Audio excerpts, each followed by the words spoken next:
Day 4 of the 2020 Democratic Clown Show. Tonight, after three tries, more than 3 decades of attempting it, Joe Biden last night finally got his party's nomination. A year ago, virtually no one would have predicted this moment. For most of the long primary season, Biden floundered near the bottom of a crowded field. He got so few votes in New Hampshire, he didn't even bother with a concession speech. He fled the state on a late-night charter flight and tried to pretend it never happened. In the end, Biden won anyway. The last kid picked for kickball somehow wound up captain of the team. So no matter what you think of him, that is an undeniable achievement. And yet still, even now, very few people take Joe Biden seriously. Why is that? Well, if you've seen Biden talk, you know why. He is fading. That's not a partisan point. It's not intended to be cruel. It's true. 77-year-olds generally are not meant to lead large countries. 77 is not the prime of life. It is old age. Vigor declines over the course of a lifetime, particularly in men. Joe Biden has grown weak. That's why we don't take him seriously.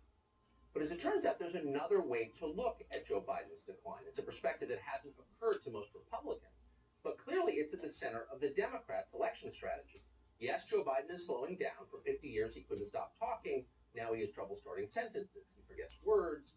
He misnames states. Occasionally, he mistakes his sister for his wife. Every time he gets confused, Biden grins in that charming way old people do when they know they're losing it. So yes, Joe Biden has gotten a little daffy, but for that very reason, he's not going to hurt you. There is nothing threatening about him. He's not aggressive or overly ambitious. In a time of chaos and shouting, it might be comforting to be led by a man who talks about record players and wears slippers with the socks attached. That's the actual message, the subtext of the Biden campaign. No one in the Democratic Party will say it out loud. No one ever will. But Biden's handlers understand that his punchiness could be his biggest asset. Because Biden is so obviously ineffective, he's harmless. Because he is passive, you assume he is well-meaning. You wouldn't put Joe Biden in charge of your dinner reservations, but on the other hand, he's probably not going to send you to an internment camp. In that way, Biden is the mirror image of, say, Elizabeth Warren. Warren's eyes gleam with the menacing promise of Germanic efficiency. Biden's eyes are like windows onto an empty sky. There's nothing there, just a placid void. Democrats see an advantage in this. A party that no longer represents the mainstream needs a leader who won't scare voters. Joe Biden's job is to soothe your fears about what the left will do if they ever take power. Stacey Abrams or Beto O'Rourke could never do that. Their plans for you are too obvious. Joe Biden has no plan. The most radical mass political movement in American history has found a front man who seems like he should be feeding pigeons. Democrats are happy about that. If you didn't see Biden speak last night, you may not fully appreciate this dynamic. Some Republicans in Washington will tell you that Biden's acceptance speech was scary. It's their job to say things like that. But in this case, that's not true. Watch this clip and ask yourself what you disagree with. But while I'll be a Democratic candidate, I will be an American president. I'll work hard for those who didn't support me, as hard for them as I did for those who did vote for me. That's the job of a president, to represent all of us, not just our base or our party. This is not a partisan moment. This must be an American moment. It's a moment that calls for hope and light and love, hope for our future. Kumbaya, my lord, kumbaya. Can you just hear it in the background? Reminiscent, huh? 2008, hope and change. Remember how that worked out? Very little hope and no change in your pocket.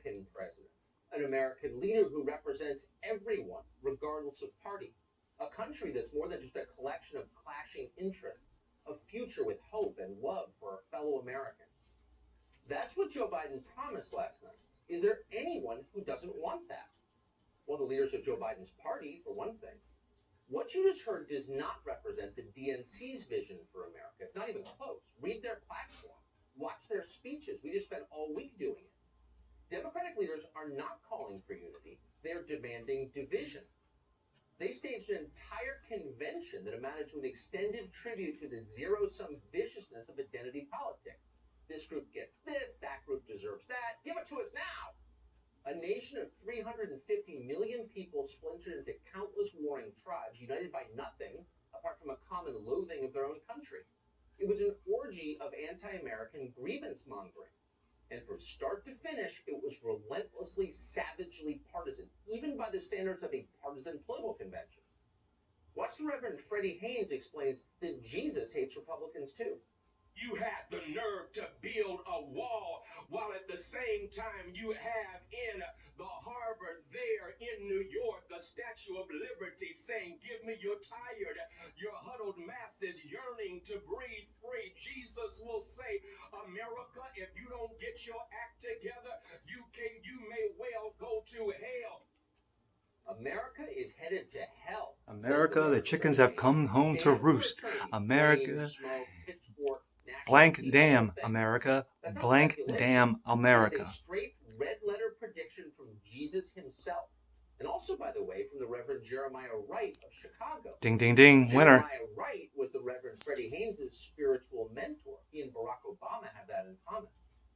Jeremiah Wright didn't actually speak at this week's DNC, but he was certainly there in spirit.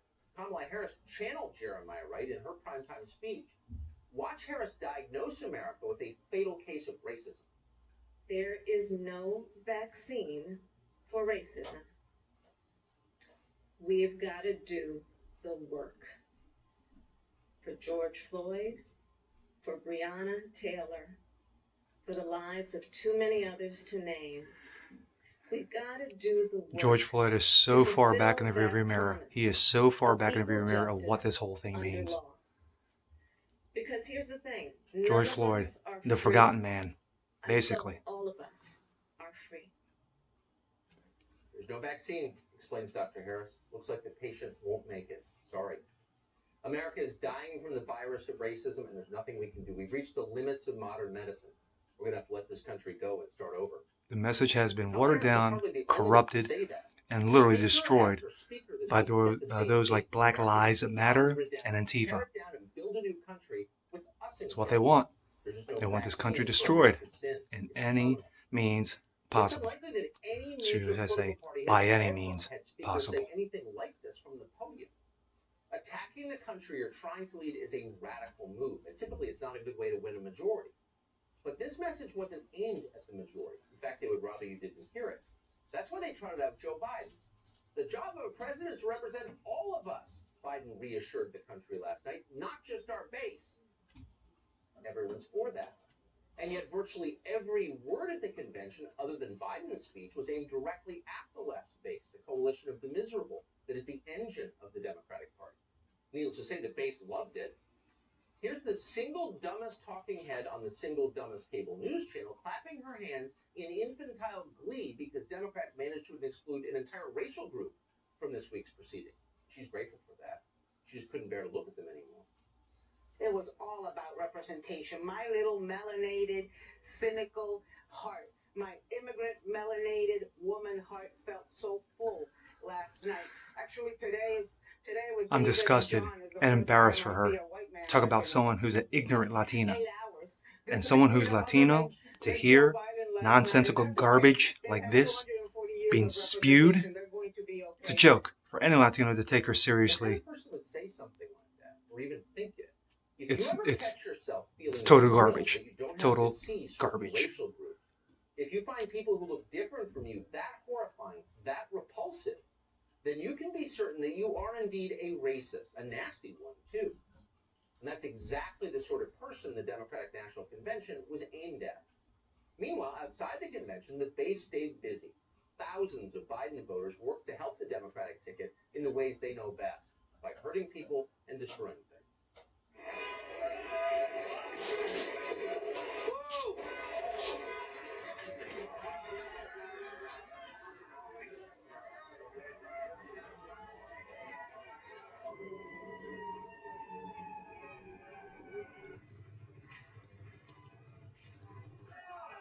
The true face of what progressives want.